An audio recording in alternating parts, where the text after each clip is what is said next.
بسم اللہ الرحمن الرحیم۔ السلام علیکم ورحمۃ اللہ وبرکاتہ۔ اللہم صلی علی محمد و علی آل محمد۔ فضائل اعمال، حکایت صحابہ رضی اللہ تعالی عنہم، چیپٹر نمبر 9۔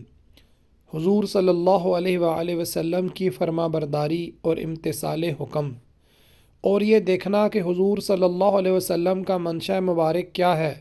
ویسے تو صحابہ کرام رضی اللہ عنہم کا ہر فعل فرما برداری تھا، اور گزشتہ قصوں سے بھی یہ بات خوب روشن ہے، لیکن خاص طور سے چند قصے اس باب میں اس لیے ذکر کیے جاتے ہیں کہ ہم لوگ اپنی حالتوں کا اس باب سے خاص طور پر مقابلہ کر کے دیکھیں کہ ہم اللہ اور اس کے رسول پاک صلی اللہ علیہ وسلم کے احکام کی فرما برداری کہاں تک کرتے ہیں، جس پر ہم لوگ ہر وقت اس کے بھی منتظر رہتے ہیں کہ وہ برکات و ترقیات اور ثمرات جو صحابہ کرام رضی اللہ عنہم کو حاصل ہوتے تھے ہمیں بھی حاصل ہوں۔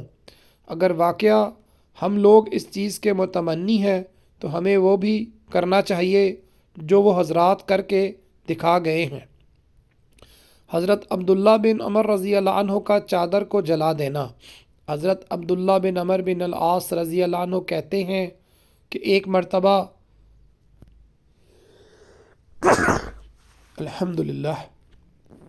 مرتبہ سفر میں ہم لوگ حضور اقدس صلی اللہ علیہ وسلم کے ساتھ تھے۔ میں حضور صلی اللہ علیہ وسلم کی خدمت میں حاضر ہوا۔ میرے اوپر ایک چادر تھی جو قسم کے رنگ میں ہلکی سی رنگی ہوئی تھی۔ حضور صلی اللہ علیہ وسلم نے دیکھ کر فرمایا، یہ کیا اوڑھ رکھا ہے؟ مجھے اس سوال سے حضور صلی اللہ علیہ وسلم کی ناگواری کے آثار معلوم ہوئے۔ میں گھر والوں کے پاس واپس ہوا تو انہوں نے چولہا جلا رکھا تھا۔ میں نے وہ چادر اس میں ڈال دی۔ دوسرے روز جب حاضری ہوئی تو حضور صلی اللہ علیہ وسلم نے فرمایا، وہ چادر کیا ہوئی؟ میں نے قصہ سنا دیا۔ آپ صلی اللہ علیہ وسلم نے ارشاد فرمایا، عورتوں میں سے کسی کو کیوں نہ پہنا دی؟ عورتوں کے پہننے میں تو مذائقہ نہ تھا۔ اگرچہ چادر کے جلانے کی ضرورت نہ تھی، مگر جس کے دل میں کسی کی ناگواری اور ناراضی کی چوٹ لگی ہوئی ہو، وہ اتنی سوچ کا متحمل ہی نہیں ہوتا کہ اس کی کوئی اور صورت بھی ہو سکتی ہے۔ ہاں، مجھ جیسا نالائق ہوتا تو نامعلوم کتنے احتمالات پیدا کر لیتا کہ یہ ناگواری کس درجے کی ہے، اور دریافت تو کر لوں اور کوئی صورت اجازت کی بھی ہو سکتی ہے یا نہیں، اور حضور صلی اللہ علیہ وسلم نے پوچھا ہی تو ہے، منع تو نہیں کیا، وغیرہ وغیرہ۔ انصاری رضی اللہ عنہ کا مکان کو ڈھا دینا۔ حضور اقدس صلی اللہ علیہ وسلم ایک مرتبہ دولت قدہ سے باہر تشریف لے جا رہے تھے۔ راستے میں ایک قبہ دیکھا جو اونچا بنا ہوا تھا۔ ساتھیوں سے دریافت فرمایا کہ یہ کیا ہے؟ انہوں نے عرض کیا کہ فلاں انصاری نے قبہ بنایا ہے۔ حضور صلی اللہ علیہ وسلم سن کر خاموش ہو رہے۔ کسی دوسرے وقت وہ انصاری حاضر خدمت ہوئے اور سلام کیا۔ حضور صلی اللہ علیہ وسلم نے اعراض فرمایا، سلام کا جواب بھی نہ دیا۔ انہوں نے اس خیال سے کہ شاید خیال نہ ہوا ہو دوبارہ سلام کیا۔ حضور اقدس صلی اللہ علیہ وسلم نے پھر بھی اعراض فرمایا اور جواب نہیں دیا۔ وہ اس کے کیسے متحمل ہو سکتے تھے؟ صحابہ رضی اللہ عنہم سے جو وہاں موجود تھے دریافت کیا، پوچھا، تحقیق کی کہ میں آج حضور صلی اللہ علیہ وسلم کی نظروں کو پھرا ہوا پاتا ہوں، خیر تو ہے؟ انہوں نے کہا کہ حضور صلی اللہ علیہ وسلم باہر تشریف لے گئے تھے، راستے میں تمہارا قبہ دیکھا تھا اور دریافت فرمایا تھا کہ یہ کس کا ہے؟ یہ سن کر وہ انصاری فوراً گئے اور اس کو توڑ کر ایسا زمین کے برابر کر دیا کہ نام و نشان بھی نہ رہا، اور پھر آ کر عرض بھی نہیں کیا۔ اتفاقاً حضور صلی اللہ علیہ وسلم کا ہی اس جگہ کسی دوسرے موقع پر گزر ہوا تو دیکھا کہ وہ قبہ وہاں نہیں ہے۔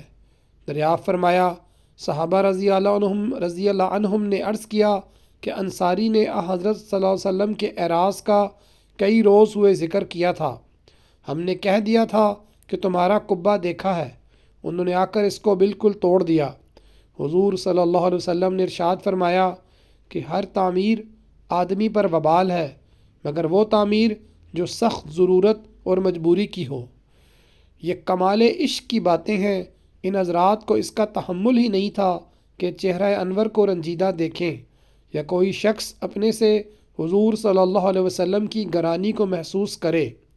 ان صحابی رضی اللہ عنہم نے قبہ کو گرایا اور پھر یہ بھی نہیں کہ گرانے کے بعد جتانے کے طور پر آ کر کہتے کہ آپ صلی اللہ علیہ وسلم کی خوشی کے واسطے گرا دیا، بلکہ جب حضور صلی اللہ علیہ وسلم کا خود ہی اتفاق سے ادھر کو تشریف لے جانا ہوا تو ملاحظہ فرمایا حضور صلی اللہ علیہ وسلم کو تعمیر میں روپے کے ضائع کرنا خاص طور سے ناگوار تھا۔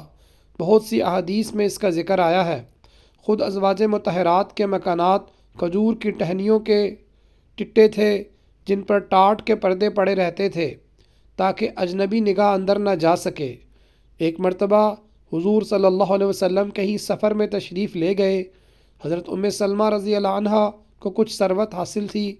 انہوں نے اپنے مکان پر بجائے پردوں کے کچی اینٹیں لگا لیں۔ واپسی پر جب حضور صلی اللہ علیہ وسلم نے ملاحظہ فرمایا تو دریافت کیا کہ یہ کیا کیا؟ انہوں نے عرض کیا کہ اس میں بے پردگی کا احتمال رہتا ہے۔ حضور صلی اللہ علیہ وسلم نے فرمایا کہ بدترین چیز جس میں آدمی کا روپیہ خرچ ہو تعمیر ہے۔ عبداللہ بن عمر رضی اللہ عنہ کہتے ہیں کہ ایک مرتبہ میں اور میری والدہ اپنے مکان کی ایک دیوار کو جو خراب ہو گئی تھی درست کر رہے تھے۔ حضور صلی اللہ علیہ وسلم نے فرمایا اور ملاحظہ فرمایا اور ارشاد فرمایا کہ موت اس دیوار کے گرنے سے زیادہ قریب ہے۔ صحابہ رضی اللہ عنہم کا سرخ چادروں کا اتارنا۔ حضرت رافع رضی اللہ عنہ کہتے ہیں کہ ہم لوگ ایک مرتبہ سفر میں حضور اقدس صلی اللہ علیہ وسلم کے ہم رکاب تھے اور ہمارے اونٹوں پر چادریں پڑی ہوئی تھیں جن میں سرخ ڈورے تھے۔ حضور صلی اللہ علیہ وسلم نے ارشاد فرمایا میں دیکھتا ہوں کہ یہ سرخی تم پر غالب ہوتی جاتی ہے۔ حضور صلی اللہ علیہ وسلم کا یہ ارشاد فرمانا تھا کہ ہم لوگ ایک دم ایسے گھبرا کے اٹھے کہ ہمارے بھاگنے سے اونٹ بھی ادھر ادھر بھاگنے لگے اور ہم نے فوراً سب چادریں اونٹوں سے اتار لیں۔ صحابہ کرام رضی اللہ عنہم کی زندگی میں اس قسم کے واقعات کوئی اہمیت نہیں رکھتے۔ ہاں ہماری زندگی کے اعتبار سے ان پر تعجب ہوتا ہے۔ ان حضرات کی عام زندگی ایسی ہی تھی۔ عروہ بن مسعود رضی اللہ عنہ جب صلح حدیبیہ میں، جس کا قصہ باب نمبر 1 کے نمبر 3 پر گزرا، کفار کی طرف سے قاصد کی حیثیت سے آئے تھے تو مسلمانوں کی حالت کا بڑی غور سے مطالعہ کیا تھا اور مکہ واپس جا کر کفار سے کہا تھا کہ میں بڑے بڑے بادشاہوں کے یہاں قاصد بن کر گیا ہوں، فارس، روم اور حبشہ کے بادشاہوں سے ملا ہوں، میں نے کسی بادشاہ کے یہاں یہ بات نہیں دیکھی کہ اس کے درباری اس کی اس قدر تعظیم کرتے ہوں جتنی محمد صلی اللہ علیہ وسلم کی جماعت ان کی تعظیم کرتی ہے۔ کبھی ان کا بلغم زمین پر گرنے نہیں دیتی، وہ کسی نہ کسی کے ہاتھ پر پڑتا ہے اور وہ اس کو منہ اور بدن پر مل لیتا ہے۔ جب وہ کوئی حکم کرتے ہیں تو ہر شخص دوڑتا ہے کہ تعمیل کرے۔ جب وہ وضو کرتے ہیں تو وضو کا پانی بدن پر ملنے اور لینے کے واسطے ایسے دوڑتے ہیں گویا آپس میں جنگ و جدل ہو جائے گا، اور جب وہ بات کرتے ہیں تو سب چپ ہو جاتے ہیں۔ کوئی شخص ان کی طرف عظمت کی وجہ سے نگاہ اٹھا کر نہیں دیکھ سکتا۔ بس بھئی اللہ سبحانہ و تعالیٰ جو کچھ پڑھا سنا اس پہ عمل کی توفیق عطا فرمائے، اور جو اخلاص صحابہ کرام رضی اللہ عنہم کو حاصل تھا اس کا عشر عشیر، اس کا ایک ذرہ ہمیں بھی نصیب عطا فرمائے تاکہ ہماری دنیا اور آخرت دونوں سنور جائے۔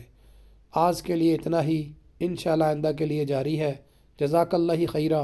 السلام علیکم ورحمۃ اللہ وبرکاتہ۔